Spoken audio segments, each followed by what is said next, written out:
As usual, hangad na po namin na maging ligtas, no? Lahat. At mahalaga po ang informasyon na ibibigay ng Pag-asa at of course ang respond ng ating mga lokal na pamahalaan. Magandang umaga po. Thank you very much, Dr. Nathaniel T. Servando, ang ating administrator ng UST Pag-asa. Sa dakong ito ay ating alamin naman ang ating latest updates hinggil sa ating dalawang binabantayang bagyo. Makakasama natin ang Senior Weather Specialist and Duty Forecaster ng Weather Division ng Nanalan, Miss Mariana Glyza G. Esculiar. Magandang umaga po sa ating lahat. Salamat po ulit sa ating mga kasamahan sa media para po sa pagpapalagana po ng warning po na binibigay po ng Pag-asa kasabay po sa pagtulong po natin sa mga disaster managers at local government units. Ito po ang update sa dalawang bagyo na nasa loob ng Philippine Area of Responsibility, ang Severe Tropical Storm Ophel at ang Typhoon Pipito. Ang bagyong Ophel po from typhoon ay isa na po ngayong severe tropical storm.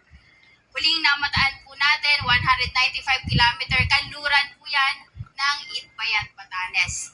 Taglay po nito ngayon ang lakas na hangin na 110 km per hour, malapit sa gitna at buksong aabot naman hanggang 135 km per hour. Ito po ay naasang kikilos pahilaga-hilagang kanluran sa bilis na 20 km per hour. Ito po muna ang mga babala po natin kaugnay po sa bagyong Ophel. Susunod po natin ang bagyong Pipito. Hilagang kanluran at ito po ay inaasahan po ay maaaring pumasok ulit ng Philippine Area of Responsibility at kumilos ng pahilagang silangan at maglandfall po dito sa Taiwan. At paglandfall niya po sa Taiwan, may posibilidad po siyang maging isang low pressure area na lamang sa susunod pong mga araw. Ito po ay sa Monday. So sa ngayon po, nakataas pa rin po ang wind signal number 2 sa Batanes. Ito po yon. At wind signal number 1 naman po sa northern portion ng Cagayan. Dito po sa may Babuyan Islands, northern portion ng Apayao at dito po sa northern portion ng Ilocos Norte. Sa mga susunod pong issuance po ng bulletin po natin, inaasahan po natin na unti-unti na pong mawawala yung mga wind signal po natin sa dulong Hilagang Luzon. Ano naman po ang kaiktibal pa rin pag-ulan ng Ophel? Mga significant rainfall po na maaari po idulot within 24 hours. Ang may babala na lang po para sa mga malalakas na pag-ulan ay ang Batanes. Asahan po ang katamtaman hanggang sa malakas ng pag-ulan sa Batanes within 24 hours. Kaakibat pa rin po ng bagyong Ophel, meron pa rin po tayong nakataas na gale warning dito po sa may Batanes, Babuyan Islands at northern coast po ng Ilocos Norte. Bawal pa rin po malaot. But expected po natin mamaya hapon, maaari na po natin i-lift yung gale warning po dito po sa dulong Hilagang Luzon habang papalayo po ang bagyong Ophel. Ay dito po naman tayo dumako sa bagyong Pepito na pumasok nga po ng Philippine Area of Responsibility kagabi. Huling namataan naman po ito ng Pag-asa, 630 km po silangan po ng Iwan, Eastern Samar. Taglay na po nito ang lakas na hangin ngayon na 130 km per hour malapit sa gitna at ang bugso ng hangin po ay umaabot po hanggang 160 km per hour. Inaasahang patuloy na kikilos ng westward sa bilis na 30 km per hour. May kabilisan po ang bagyo ito. Base po sa ating track, mapapansin din magla-landfall po base po sa track po natin sa Catanduanes, bukas po yan ng gabi hanggang Sunday po. Yun po yung possible landfall time po natin. Ngunit mapapansin po natin, gaya po ng laging pinapaliwanag po ng Pag-asa, kahit ito po ang forecast track po natin ngayon, may tinatawag po tayong cone of probability. Ito po yun. So pwede pong mag-vary o pwede pong mag-landfall dito po from Northern Samar to Sorsogon, Albay, Camarines Sur, ay pwede pong mag-landfall din po yan base po sa ating uncertainty ko. So, hindi lang po Catanduanes ang dapat po nating tutukan sa mga susunod na araw. Kailangan po mag-prepare po yung mga areas po dito po sa Samar Provinces, Bicol Region, Calabarzon, ilang bahagi po ng Mimaropa, Central Luzon at Northern Luzon. Dahil po, base po sa ating track, ay maaari pong tahakin yung mga rehiyon na yan ng bagyong Pipito. Inaasahan din po natin na ang Pipito ay patuloy po na mag-intensify hanggang makalapit po siya dito sa may area po ng Bicol at Samar Provinces. At inaasahan po natin na bukas po ng gabi at Sunday early morning ay tuluyan po itong maglandfall nga dito sa areas po, either dito sa Northern Samar, Bicol Region, specifically po sa Catanduanes.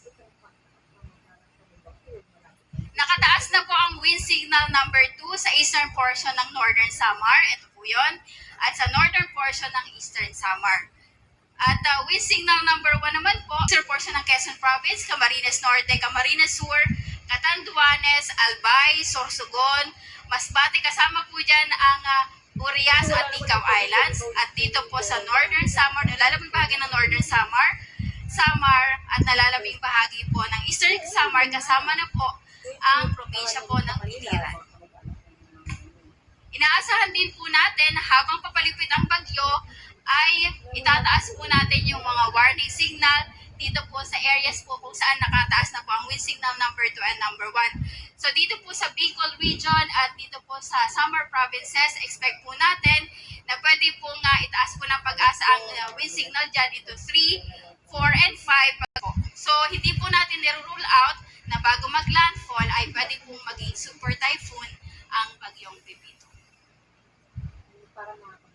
Sa babala naman po sa pag-ulan, inaasahan po natin na bukas po ng tanghali hanggang Sunday po ng tanghali ay meron pong torrential na mga pag-ulan dito po sa Catanduanes, Albay, Sorsogon at Northern Samar. Heavy to intense naman po ang mga pag-ulan dito po sa Eastern Samar, Camarines Sur at Camarines Norte. Samantala, katamtaman hanggang sa malakas na mga pag-ulan naman po ang inaasahan natin sa Quezon Province, Masbate, kasama po dyan ang Urias at Icao Islands.